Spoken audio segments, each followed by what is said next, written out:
Hi, I'm David Jackson. Grab a stool. The conversation's about to begin at App TV's Sports Bar.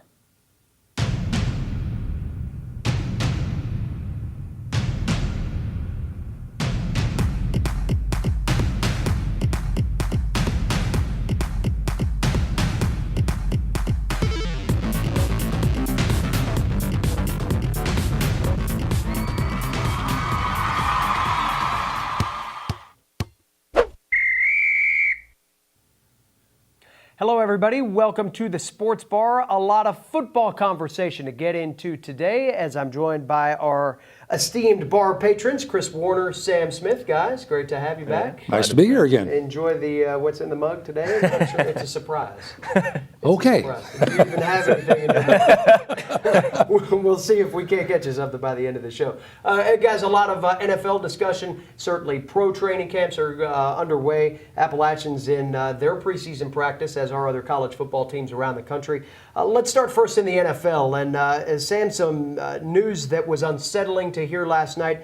Frank Gifford passing away. And this is a guy that was one of really the legends of the broadcast side of the NFL and really helped the league establish what we now enjoy as the norm in terms of television coverage throughout the league. Well, when you consider that after a great career with the New York Giants, he went into the booth with Howard Cosell and also Dandy Don Meredith. Now, right there are problems for you. And I thought he handled it very, very well. He wasn't polished by any stretch of the imagination when he started. But again, he fell into the groove and did, I think, an outstanding job. They later moved him into a color role when Al Michaels took over, and he fit much better there with Dan Deerdorf. Those were the two that were working with Al Michaels. So he really kind of moved and grooved with the action. And I think that kind of beset his career as well because, interesting enough, he made a total of 7 Pro Bowl appearances. 3 different positions, a running back, a wide receiver, and a defensive back with the Giants. So you show the versatility of a guy coming out of Southern Cal, and then, of course, what he did in the broadcast booth, that kind of was the epitome of Frank Gifford. One other thing about Gifford as well, he went to Southern California.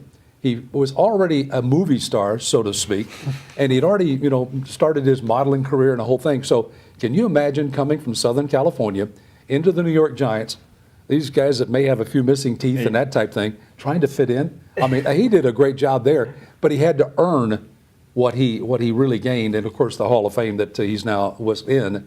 And everybody, I think, is kind of really bemoaning, of course, Frank Gifford passing away. And a total shock, as you pointed out. I had not heard that he had any kind of health problems whatsoever, and just to die of quote-unquote natural causes was a real surprise for me. You mentioned the broadcast style that he had being a little unpolished. You timed that up with being in a booth with Howard Cosell. It was almost better then because they were so unscripted, they were so unshaped, if you will, that they were real. And that's one of the things when you go back and watch NFL films, replays of games that Gifford was involved in, you got the sense that he was just a guy that showed up and said what he had to say. There was none of this primping or prepping. It was very much a real conversation. And you had to be kind of light on your feet because when Howard Cosell got into his real role, you never know where that was going to take you. So it's the same situation. I've worked with Dick Vitale in basketball quite a bit.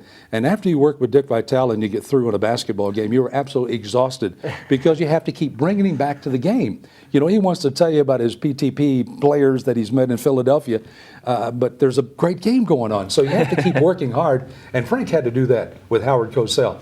Dandy Don was there half the time until turn out the lights, the party's over. But it was a real test for him, and I thought he handled it brilliantly. And I was actually kind of happy to see him go the other route with a color route because I felt he got a little frustrated with what was going on in the booth, and they made some good changes there. And I would ask Chris, this is a guy that obviously grew up many years prior to you even being born. Are guys like that even recognized as far as the students and the people that watch sports or know sports type thing? Frank Gifford, the football player, Frank Gifford, the broadcaster? I would say Frank Gifford, the football player. I mean, obviously, seeing the highlights then versus seeing sports now, I think it's crazy. You talk about him being a Pro Bowler at 3 different positions. You'll never see that again, in my opinion. You see guys who are these gadget, maybe they're a kick returner, or maybe, even Bill Belichick had a guy like Troy Brown play corner, sometimes play wide receiver. But to see somebody play running back and play it well enough to be a Pro Bowler, it's just the league is too specialized today. And I think that was something really special about Frank Gifford that really, it just told you a lot about who he was. I mean, very versatile and just willing to do whatever to make it work for the team. Well, guys, a great tie into the Hall of Fame class that was just announced. Football is back. We saw football Sunday night. Didn't really matter whether the Steelers or Vikings won. No. Who cares? Both teams had the vast majority of their star players, if you want to call it Do that. we have to have not play. preseason? Yeah. Do we Not have that 4 or game. 5 That games? game Was that the awful. boringest game? They might Yeah. as well bring fans of those two Yep. teams out to play those games, because that's basically the equivalent you get from a talent perspective. I thought a lot of the By time it's people, over with, for general sure. manager and coaches say, well, yes, we need it because we've got a big roster, we have to narrow it down to 53, but that's the only reason there's preseason Yeah. around, because the star players are not going to play. Maybe until the last one, they might get a quarter in or so. Yeah. For example, the Carolina Panthers are not going to start Cam Newton this week against the Buffalo Bills. Yeah, usually the third game is Yeah, the game. the second or third. Yeah, second game you might get a little time, maybe a couple of series, and then third game you start trying to get the chemistry going. But preseason games to me are just they're like so drying, Tanya. It's just awful. Well, and these two teams will play 5 games by the time it's all Yep. over with. So go back, though, and thinking about the weekend up in Canton. And great to see that the NFL at least will tie the two teams that play in the Hall of Fame game into 2 of the inductees, at least in the Hall of Fame class. You got to think about Jerome Bettis and the impact that he had up in Pittsburgh. The bus. And Yep. just how vibrant he still is, in his speech, rallying Steelers fans, calling Canton Steelers country. I mean, this is a guy that I grew up watching, and certainly I'm sure even players today or fans today can relate to a guy that left it all out there. I mean, Absolutely. he was the textbook definition for what you wanted out of a franchise player, and he carried that all the way into his enshrinement back on Saturday. Absolutely. And the thing that was so crazy about me is watching Jerome Bettis was right when I started watching football. I mean, truly. And to see a guy who could consistently just take a linebacker straight up. Best linebackers in the game at the time, Ray Lewis, Brian Urlacher, and he'd take him straight up and just knock him right over going into the end zone. This is a Bills fan, ladies and Yeah, gentlemen. yeah. and to watch that was cool. And I grew up, my brother was a Steelers fan growing up. I don't know how that works in the house of Buffalo Bills fans, but it did. And so I got to see a lot of Jerome Bettis, and it was cool to see him enshrined. And another thing on Jerome Bettis that I thought was cool was he talked about choosing to come back for that last season. And as everybody knows, that was the Super Bowl in Detroit, his hometown, that they won. That was special, yeah. And it was special. And he credited it to his daughter and said, my daughter was the one who talked me into even coming back. And I just thought it was Jerome Bettis is a very worthy Hall of Famer, in my opinion. You know why the Hall of Fame to me sucks a little bit? Mick Tingelhoff, the great center. So for many years, Fran Tarkington and they are like a couple. Yeah. And they went through all of these great things. Took him 37 years to Yeah. get into the Hall of Fame. This is a Hall of Famer 5, 6, 7, 8 years after he gets out of there because of what he accomplished and the respect he had on the field from the people that played against him. So there's a little bit of something in me that says there's something wrong with the Hall of Fame when you got to wait 37 years to get a player He like that. didn't miss a game for 17 Yeah, years. yeah. 17 years didn't miss a game. And he was playing in the offensive line in the days before knee Exactly. braces and, Yeah. Exactly. and expensive and elaborate shoulder pads. I mean, these guys basically just went out there and Yeah. Will banged on each other all the Shields was 14 years without Yeah. missing a game. That's incredible. Well, Larry Hand, an Appalachian guy, he was another one that was, I believe he was 11. Yeah. So, so those guys were durable nonetheless. I know one of the names that got announced up in Canton, you have some tie-in to with Bill Polian. Certainly one of the architects of the early Carolina Panthers teams. You think about Kevin Green, and you think about the drafting of some of those early franchise names, and Bill Polian was certainly right there in the middle of all of that. Well, certainly with going to 4 Super Bowls with the Buffalo Bills kind of speaks for itself. And I thought the closeness between he and Mar Levy, the head coach for Buffalo, was very special, almost to a tearful type situation. And they truly built a great team. And of course, Jim Kelly up there, they dearly love him. He's got some health problems now they're both very concerned about. But I think the closeness of those people and not being able to get the job done. You get there, but just couldn't pull the string on that. Going to Carolina, he helped them build it greatly. And the one thing I noticed with him in Carolina was the fact that before the game, this is before the game, when the guys are out, everybody's out on the field, Bill Polian's down there shaking hands with every single player. Every player. They expected it. After it's over, win, lose, or draw, he's in that locker room. Hey, guys, great game. Or, hey, we played our heart out. Let's get them next week. He was that kind of general manager. It carried over to Indianapolis. Dungy left a good team to go to Indianapolis. Certainly having Peyton Manning there had something to do with that as well. But he really went there because of Bill Polian. And it speaks well for his character, the way that he runs a franchise, and the way that he's conducted himself over all these years. And I personally think on television, he gives you a great insight on what to expect as far as the football is concerned. So I was delighted to see Bill Polian get his just dues in the Hall of Fame. And I think one of the ultimate showings of respect out there is that you had those prime free agents at the time want to play for him, want to be involved with a high character guy in an NFL front office. Let's face it, in professional sports, not every team executive is a high character person, but Bill Polian was able to recruit just based off reputation more than anything else. You know, and I think Bill Polian, the situation, I don't have any facts to back it up, but I would imagine if you went back and looked at Buffalo, Carolina, and Indianapolis, you didn't have a lot of off-field problems with the players, because Bill Polian was a guy that really insisted that you're responsible for your actions. And I think if you went back and looked at what happened with those three teams when he was the general manager, I don't think he had a lot of problems, which was another good strong point. A couple of personal guys, of course, Junior Seau, my wife is from San Diego and a huge Charger fan, and for a guy that was so great, and then of course to lose him so early to death, and then Charles Haley, the great defensive player down with the Dallas Cowboys. Those two for me kind of had a personal side of it as well. Charles Haley, I got to go to the Cowboy camp several times down in Texas, and always he'd see you across the field, and he just kind of invited you to come talk to him. And so he was that kind of guy, and just a delightful person to be around. Never met Junior Seau personally, but just watching him and knowing the kind of person, and then hearing his daughter talk hearing his daughter. glowing. Oh, absolutely. Yeah, it was really I thought just a great. And of course Tim Brown from Notre Dame. I had a chance to see him play personally, and of course see him coming out with Lou Holtz, who was trying to tell him coming back. But he said, you could be a great player, because he was not a good player coming in. He had credentials, but he wasn't a good player. But Lou Holtz really helped make him, and of course the rest is history with the Raiders. So you kind of see how important a college coach can be, and certainly that's what they're trying to do with all the colleges, and certainly here at ASU. You know, here's a guy that probably won't be in the Hall of Fame because he can't stay on the field long enough. Alden Smith. What's this guy's deal? I mean, you get in trouble once, now twice, now 5 different times. He's cut by the 49ers. And this isn't just an also-ran. I mean, you're talking about one of the premier defensive players in the game cannot stay out of the police blotter. It's a really sad story for him, and I hope that he finds some help, because you've seen stories like this. You hear about guys like Josh Gordon and now Alden Smith, and they're the top players at their position. I mean, top 5, I would say, at their positions, and they just can't seem to figure it out off the field. And those guys need to seek out some sort of help, some sort of mentor, somebody who can show them how to act professionally off the field, because if they could just get it together. I mean, Alden Smith had 20-plus sacks his first year out of college at the NFL level. I mean, that is superstar level talent. Oh, absolutely. Yeah. And but just can't get it together off the field, and it's just a very sad story. You hear about this. Every generation has these type of players, and I hope he can get it together while he's still young, because I'm sure there's a lot of football left to be played with him. But if you don't get it together off the field, teams aren't willing. Everything is so public now.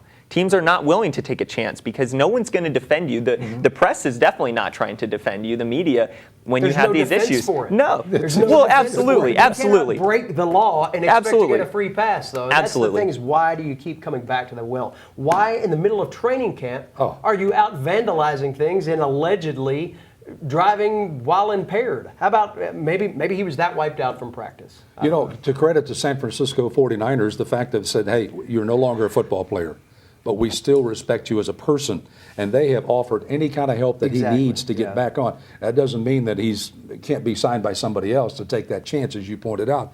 But I thought that spoke well for the San Francisco people to say, hey, we recognize you as a human being, as a man that has a problem. As soon as you recognize that, the better off you're going to be. So my hat's off to them, certainly for making the decision, get out of here 5 times, you're gone. The 3rd time for me would have been enough for me. But because I believe in second chances and what the circumstances were. But the 3rd time, goodbye. But I'm very happy that they're able to make that kind of overture that, hey, we respect you as a man and we're going to help you as much as we can. Has anyone had a tougher offseason than the San Francisco 49ers? No. Oh, my goodness. I mean, they're a team that 3 years ago, the Super Bowl contender every year. And now they lose Patrick Willis. They lose Chris Borland retiring early. I mean, he was a rookie last year, and he called it out. And now they lose Alden Smith. 3 of their 4 linebackers gone. Well, that's the 12th player they've lost. Yeah. Six have gone by, I believe, free agency. 5 have retired and or been injured. And now you have this. Yeah. So that's 12 Tie it players. back into app again. Daniel Kilgore is their starting Yep. center, and he's going to be unavailable for about the first 4 weeks. A setback Gee. with his injury that he suffered with the ankle that he broke last year. Had a minor setback, and will have to go through some surgery that will put him probably around week 3, week 4, somewhere in there. So, and that offensive line was, I mean, when you've got a guy like Kaepernick, you've got to have an offensive line that has certain characteristics, and that group was as good as any in the NFL about letting their guy do the job. And, Well, Kaepernick's going to have to introduce himself to the guy he hands the ball off to, because it's going to be one of those type years, or throw the ball to, that's for sure. Some good news, though, came out of Houston in Arian Foster, who had to have surgery to repair a groin issue. Sounds like he may be able to get back a little sooner than everybody thought, and that is a modern medical marvel here. But you've got a guy that certainly, from a production standpoint, was set up before this injury to maybe be one of the top 2 or 3 running backs in the entire NFL, and now it sounds like he might actually be on the field by the time the regular season starts. Yeah, and Arian Foster is one of those guys. I mean, I won't say that he gets hurt every single year, but he always has some sort of hamstring, some sort of groin, something like that. Yeah. And here's a list of injuries. I haven't had that one yet. Yeah, and so for fantasy football reasons, I never really get him, but he'll be okay. He always comes in and just has great numbers, puts up 100-yard rushing games. It's just a matter of getting him into the lineup. And and the Texans kind of gave themselves some insurance. They like Alfred Blue, the backup that they have there, and he got a lot of touches last year because same thing. Foster goes down, and he tends to go down for like 2 or 3 weeks, and then he comes back and does really great. And if he could just put it together for 16 games, I mean, I think the 1 year he put it together for 16 games, he was the #1 rusher in the league. Makes him so tempting as a fantasy pickup too, because you see him there and you see all the numbers, and you're like, I might take a chance here, and then he gets hurt again. Yep. So, A groin injury, having gone through that my collegiate year down at Texas Tech, is that you think it's healed, and the doctors give you the green light, and you go out and you feel good the first couple of times up and down the court, and boy, the first time you excel trying to get out to get a basketball, all of a sudden it says, not yet. Same thing with hamstrings. Yeah. Hey, those two are the most nagging injuries you can possibly have. Let's break it. Break something. At least I know when I can come back. But those two, it kind of gives you a false sense of security for sure. Speaking of hamstrings, let's focus on the Carolina Panthers for a second here. Shaq Thompson, is he ever going to get you were down there out on the field? Friday? Yeah, Fan Fest, about 56,000 people there Friday night. It was a zoo. It was an absolute zoo. And Cam Newton had the fans eating out of the palm of his hand. Of course he did. Every time they put him up on the video board, the place would just erupt. And it was a neat atmosphere, considering they did absolutely nothing other than just throw a few routes. Sold some more clothing at Belk too. I'm sure you probably did, but you look at a couple of guys. Shaq's one, and then Kelvin Benjamin. When is he ever going to get to the point where his health is not the primary thing that's talked about out of there? Because you're talking about last year weaponry being missing around Cam. Well, now if Kelvin Benjamin doesn't get back in the mix, while Devin Funchess will certainly be a nice addition, and there are some other pieces that fit in there, you're still talking about a fairly primary weapon that's not going to be available for a guy that needs some support in order for the offense to be as dynamic as they want it to be. Speaking to several of the writers down in Charlotte again, and of course you were there and saw in action on Friday, but they're saying, well, Ron Rivera, the head coach, and one thing he needs to do is just get one of these little ID cards, just put the word focus on it and hand it to him. Put it inside of his pants, put it inside the helmet where he can pull it down. But the focus, he just has no focus whatsoever. They said, and I didn't see this, they said Cam threw him 2 balls that were touchdowns against the mock-up defense, both of them right over the shoulder, both in stride, he drops them both. And it just doesn't have the focus, and that's worrisome. As you pointed out, that's their #1 receiver, folks. This is not Steve Smith any longer. He's gone, folks. Right. Well, and with the running back issues, too. I mean, you've got certainly D'Angelo Williams gone now. Jonathan Stewart has had some injury issues over One of those guys, always injured. Exactly. Mike Tolbert, it looks like he's in great shape. And Cameron Artis-Payne has kind of come out of nowhere to be maybe a potential third option here. But if you're going to have a stable of running backs that's going to take their dings like this one has proven to do over the years, you have to have guys that you can get the ball to. Certainly, Olsen's going to be someone as a pass-catching tight end. Again, I think Funchess by week 4 ought to be a prime weapon. But Kelvin Benjamin's got a chance to be a franchise receiver. And he's out of shape. He's been injured. It just doesn't look like he's prepared to take on that burden of being the guy in what's an offense that could be awfully explosive if they can get it together. You know, something that's caught up with him is that, first of all, you know, he's in his early part of his career. All of a sudden, all this money continues to flow in. There's a whole different lifestyle for these guys. And all of a sudden, he's going, you know, I'm having more fun off the field than I am on the field. That has to be, I mean, you've got to get yourself right back. Okay, I belong to Got to Ron. have a little fun on the field. I belong before you to have Ron fun Rivera, off the yeah. field, I was going to say, it though. won't last. One fuels the other. You know, it absolutely. will not last. The money will be fleeting if you don't pay attention and focus on the game. And it's concerning when you talk about Kelvin Benjamin, because this is a guy, when they played Seattle last year, who's going up and making catches over Earl Thomas and Richard Sherman at the same time, two of the best players in the game on the defensive end. And you're hearing about him dropping routine passes. Yep. The greats don't drop routine passes, and he has the hands. I mean, he really does. When you see some of the grabs, everyone talks about how mesmerizing Odell Beckham Jr. was last year with that catch, but Kelvin Benjamin had quite a few last year that you walked away, you're like, how did he do it, you know? And if he doesn't get it together, I mean, he can be a player who could always get 5-6 touchdowns a year just on his size and his ability with that, but he could be a truly great player if he could just focus. Experts are picking him number one. Right. And they think that New bad Orleans is going to be division. down, and It's also a bad Atlanta. division. It is a bad division. It's a bad yeah. division, but, Yeah. but the fact of it is that you get the pick. I will say, though, that watching their practice Friday night, I thought that an obvious strength of this team is going to be the back end of their defense, from the linebacking core, even into the defensive secondary, the no-name group, if you will. Bene Benwickery was back out for the first time on Friday night, and he looked, you know, like you would expect a guy to look running around with 56,000 people watching you. You know, he had a spring in his step, but it's good to see him back from injury. But another thing that stood out that was really refreshing to see, and certainly Cam Newton gets a lot of credit for this kind of thing because he champions the off the field act. Luke Kuechly is right there with him. I mean, you talk about two, again, franchise players that went out of their way after that practice was over to make sure that they were available, that they were engaging. And if you're trying to build a brand and build a franchise, you need guys like that. And those two have every reason not to step up and play that card, but you couldn't get them off the field by the time the event was over just because they were in their element. Did Kuechly surprise you two guys, how well he came on and played? You know, when he was at Boston College, I know this because being a Bills fan, I was sitting at pick 9 waiting for him to be there because I don't even think Carolina even talked about needing a linebacker. But he was a guy who 100 tackles every single year. I mean, I don't know all the awards that he won, but you knew he was going to be a consistent run stopper. And he developed an ability to play in coverage a lot better than what he had done at Boston College. But he was always in the backfield in the run game. And so when he went the pick before to Carolina, I was sitting there for Buffalo like, no.